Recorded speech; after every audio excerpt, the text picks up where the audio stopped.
Snow has begun to fall here in Fargo and throughout the valley. Thank you so much for joining us tonight. I'm Krista Babe. With this snowfall comes some travel issues, so let's turn it over to meteorologist Lisa Green right away to see just what we can expect. Lisa? Thanks, Krista. It's been the worst over in our southwestern viewing area, over toward the James River Valley, rather, but there's some snow in the Devil's Lake Basin, too. I just want to show you this picture. One of our viewers posted on our Facebook page. Just barely see the road there on Highway 281 south of Jamestown earlier this afternoon. Thanks, Jen, for sharing that with us. A lot of drivers encountered that when they were driving around in southeastern North Dakota today. Here's a look at the current radar. We have most of the heavy rain and snow has pushed south into southern parts of Minnesota, down towards Sioux Falls on the warm side of this. But there's still some snow ongoing out there this evening and will continue tonight. And temperatures are dropping below freezing.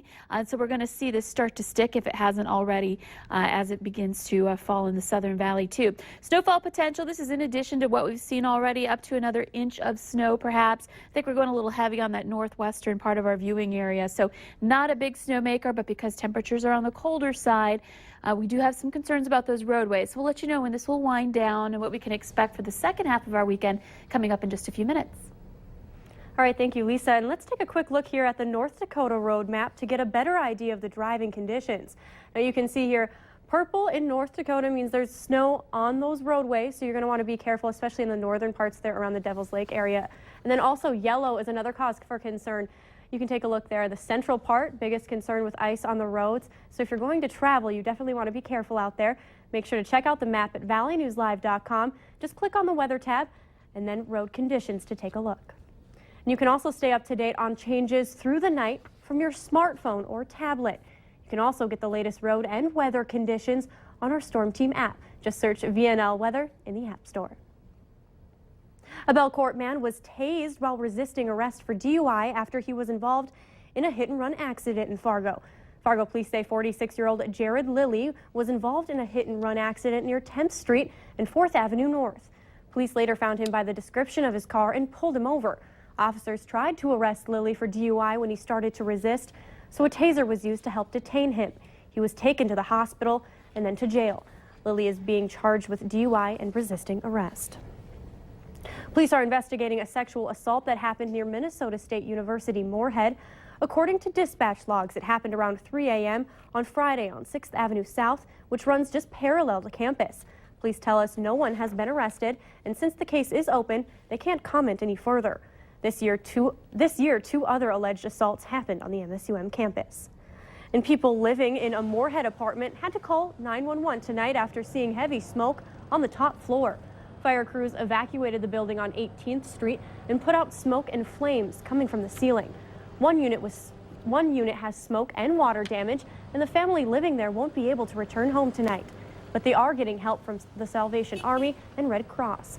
The cause of the fire is still under investigation. Residents living in a downtown Fargo apartment won't be able to go home tonight either after escaping a fire in their apartment building. It happened around 10 this morning on 8th Street. Fargo firefighters entered the apartment to find heavy smoke, but little fire on the 3rd floor. While the crews knocked it down, Red Cross and the Salvation Army helped keep residents standing outside warm. I was come outside and I heard the excitement going on, and I looked at it and all I noticed is there was a bunch of policemen and fire departments and ambulance, and just came out to see what was going on. And I asked a few questions to the people that live in there, and they asked me that they didn't know. All they know it was the smoke coming out. There is fire and water damage to a few apartments there. It's estimated at $175,000. And crews are crediting the sprinkler system inside the apartment that saved lives and the structure, saying by the time they got there, most of the fire was already out. In fact, research shows automatic sprinkler systems can reduce fire damage by up to 97%. That's why more and more states are making builders install them inside your home. In Minnesota, apartments are already required to have them. But starting today, houses built in Minnesota that are over 4,500 feet of living space will need to have the added protection. Hardwired smoke alarms help a lot with residential safety, but that they don't work if you're not home. And it doesn't help if you're not home, and it doesn't help if you're unconscious or immobile. And so the intent of the legislation is to protect resident safety, protect property, and to protect the firefighters. The Fargo Fire Department says North Dakota is looking into requiring residential sprinklers as well, and agree they are beneficial. And remember, you can like Valley News Live on Facebook. Just follow the latest news, weather, and breaking news updates anytime on your feed. Just search Valley News Live, like our page, and you'll stay informed throughout the whole day.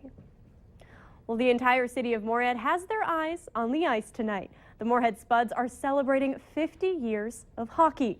It's been a full day of celebrations and with some special guests, too. Moorhead has helped create some memorable figures in the history of hockey, and you can see that today. 4 NHL players that used to be Spuds came out to remember the last 50 years. And some players from the first team ever to play for Moorhead, the 1964 through 1965 hockey team, returned to remember their years as a Spud. Well, the growth is pretty amazing. When we played on outdoor rinks at the parks, Lambs Park and some other parks, and a rink that they built behind West. And so just to be in an indoor rink, it's a real pleasure here to watch people play. Of course, we'll have all of the highlights in that game coming up in sports.